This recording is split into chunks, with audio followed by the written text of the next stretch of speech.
Hey everybody, Jackie Jean here, and I thought it would be fun to share a quick tutorial on how to add a sky overlay.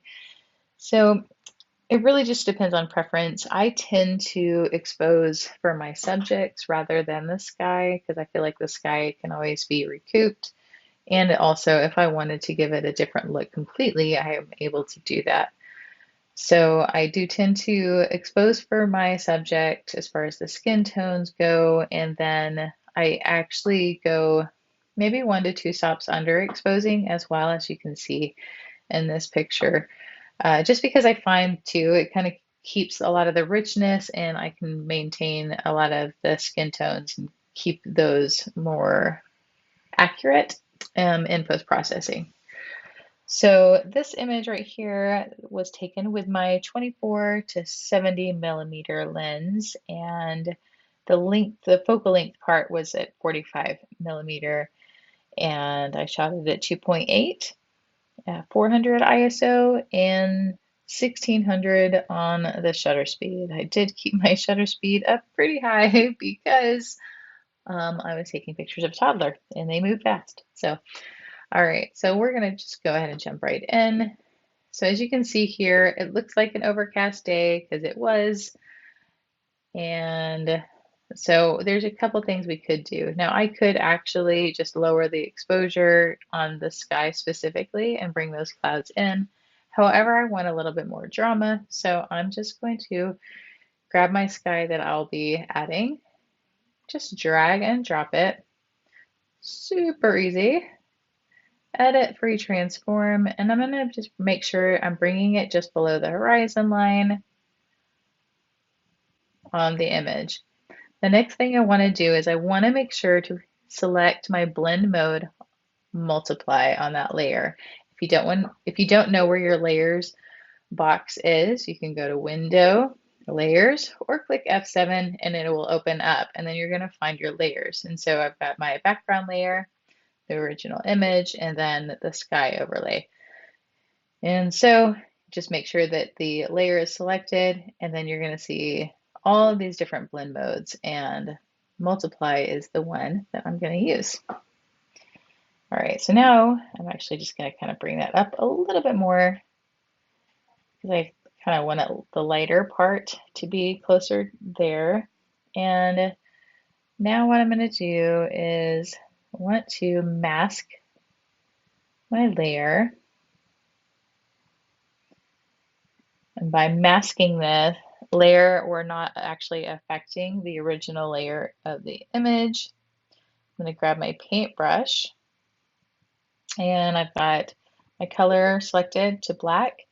And what I'm doing right now is hiding that sky overlay with the mask. And I'm at 100% opacity, and I'm just brushing along that horizon line to get rid of that line. And I forgot a major piece here. I'm going to click on that sky real quick. So if you can see, I've got my mask selected. Well, now I'm going to go back to my sky and make sure to select that and go to Filter, Blur, Gaussian Blur. And now I'm going to blur out my sky. We want to make sure, okay, you don't want it too blurry because then that looks off. You don't want it too sharp because if you notice, all my trees are out of focus. And so you want to make sure that it blends in. So we want to make it a little bit blurrier just to kind of match those trees. So I feel like 9.7 on this one works perfectly, and click OK. So now I'm going back over, click on my mask. We're going to continue just kind of brushing off some.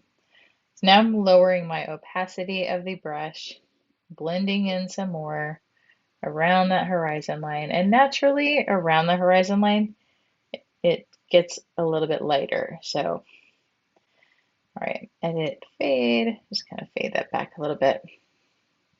All right, now I'm going to just kind of cover real quick why I use that multiply blend mode. Whenever you do, as you can see, it kind of blends in a little bit more with the trees. So you're not having to deal with like this harshness.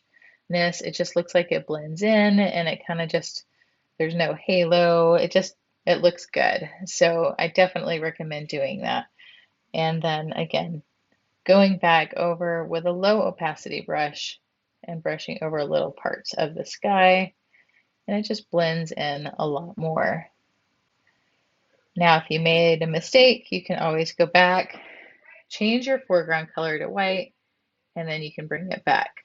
However, I don't want to do that, so I'm going to change that. Okay, so now we've got our sky overlay on. As you can see, we've added that little bit of blur to blend it in, and we've masked in the areas, and now we can actually adjust the overall opacity of it.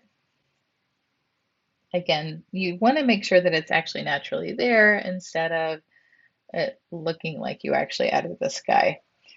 So we've got, I'm going to put the opacity at about 90%. And I think that looks great. So we're just going to merge our layers together. And now I'm going to go ahead and add some different tones. So I'm going to go to Filter, Camera Raw Filter. Gonna just open up my profiles and kind of play with those. I've got some vintage vibe profiles here, although I feel like it might be a little bit too dark. So let's try quick workflow. There we go. We got Simple Fix 02. I think that looks actually great. Click OK. So now all of the tones are pretty cohesive. And let's do a quick before and after. There's before and after. It's just adding that sky just adds just a whole new look to the image, adds a little more depth, adds a little bit more drama. Love it. So I hope you enjoyed this quick tutorial. And if you would like, I have some sample sky overlays too that you can download for free. And I'll put that link below in the comment section. Thanks so much for watching.